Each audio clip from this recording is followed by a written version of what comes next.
Afternoon to all of you.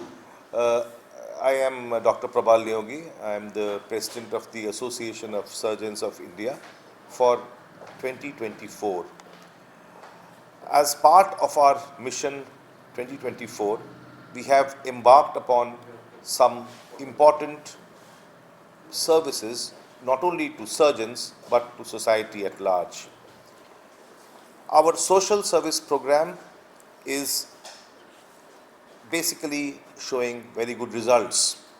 You might have seen yesterday we had a resounding successful program of the blood donation camps from all across India, starting from Dibrugarh and Manipur in the east to Ahmedabad in the west, and right from Jammu and Kashmir to Kanyakumari in the south.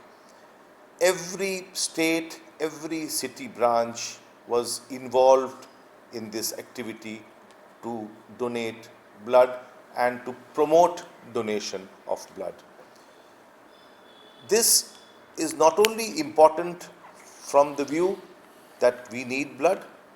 Blood is a scarce commodity, it cannot be bought. So that is, of course, that is one of the reasons for that, but more so, we as surgeons are empathetic caregivers. We understand your feelings. It is always that surgeons are on one side demanding blood because we need blood for major surgeries, we need blood for major operations, major medical illnesses. But here we are with you all, with society, donating blood and promoting donation. And not only that, the solidarity of the association was seen with our 40,000 members of this association, which is the second largest body of surgeons in the world. We all came together, joined hands together for work, for a mission. And mission is basically our commitment towards patients. That is our primary goal. And not only that, the ASI's mission is Vayam Seva Mahe, which means we are for service. That is our primary aim of this association where we are sitting here, and we are so lucky that our forefathers, Colonel Pandalai, Dr. Mudaliar, who made this organization and made this building to stand where we are, contributed so much for this association. Apart from that, our commitment to social service and to service of our patients, there are two other programs that we are doing. One is the Safe Surgery Initiative. Now, Safe Surgery Initiative is basically to reduce hospital infections. We have to produce awareness among the healthcare workers so that infections is a huge cost to not only to the hospital, to patients, it drains away the economic resources.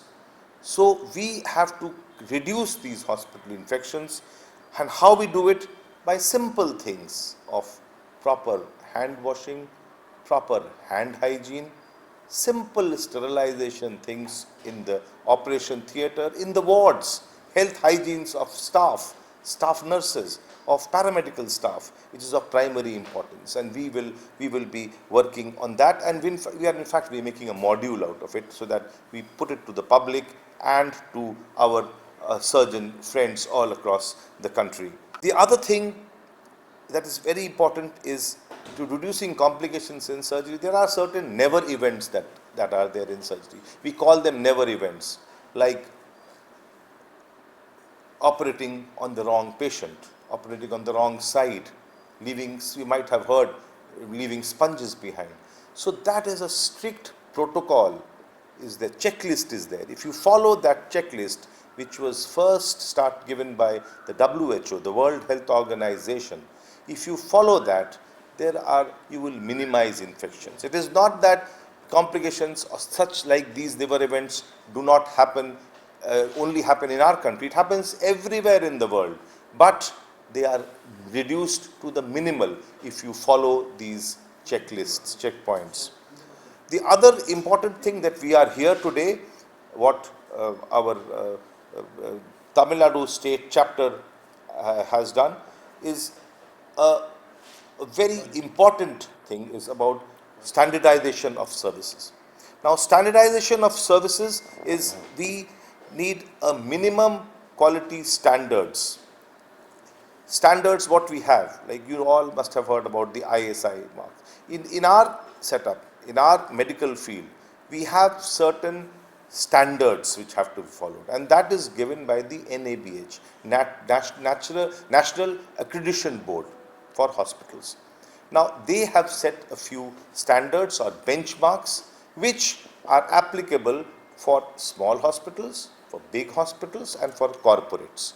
So, that is extremely important for us surgeons to realize that's what standard we have to keep of the place that we are working on.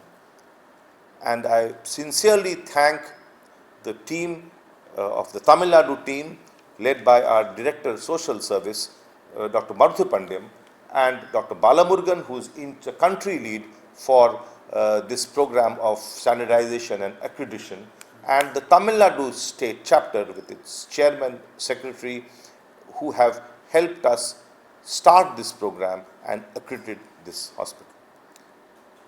I am also indebted to the IMA Tamil Nadu, which is the Nursing Home Board, and the Association of Health Providers, and CAHO, which is the Consortium of Accredited Healthcare Organizations, for actively, jointly participating and holding hands with Association of Surgeons of India. Thank you very much. Does not actually come in the social service aspect, because the question is that in government hospitals it is absolutely free.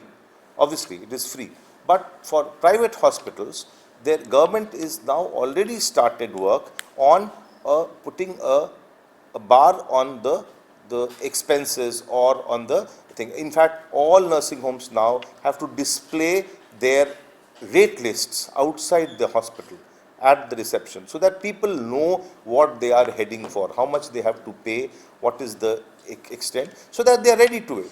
See, if you have very big hospitals like corporate hospitals, it is very obvious that the charges will be higher than in a very smaller hospital. But the question is that these have to be identified and they have to be displayed, so that patient before coming to the hospital knows how much he is going to spend on it. So issues to it. That involves many things, like the socio-economic factors, the regulatory factors are there, the attitude of the patient, the attitude of the doctor. So it is a very much more complex thing. Violence in hospitals, the Consumer Protection Act has come in. So that is a it's an issue this is not the place or this thing to come with it. I would rather add that why conflicts occur more between patients and the medical professional is because the expectations are going high, and people expect they come late, and now the medical services are also getting very expensive.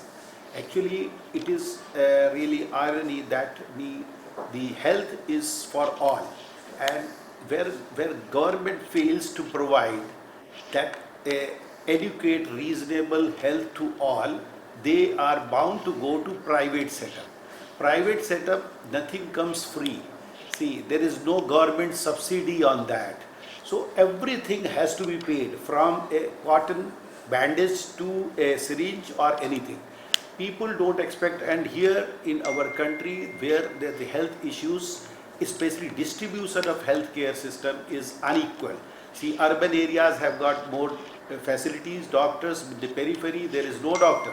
So that is the problem, and patient come very late with a lot of complications where the expenses cannot be anticipated, and there will be out of pocket lot of expenses, even people selling their houses or land to get the proper treatment.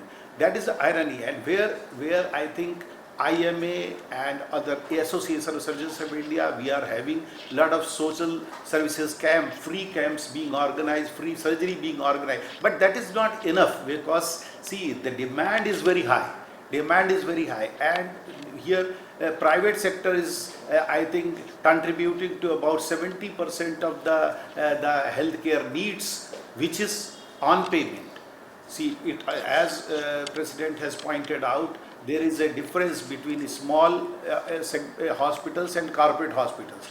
People are now in this modern era, they want all the best thing to be done, and they come at a price. So basically what the question is, that why there is so much of conflict. But if anything untoward thing happens to the patient, they start fighting with the organization. See, in other sector, see, even anything goes wrong, they don't have to say, and here everything is put, a blame is put on the doctors, on the surgeons. So that is unfortunate. So good communication and proper communication with the patient and the attendant is the key. Is the key to avoid any litigation or any quarrel. That's it.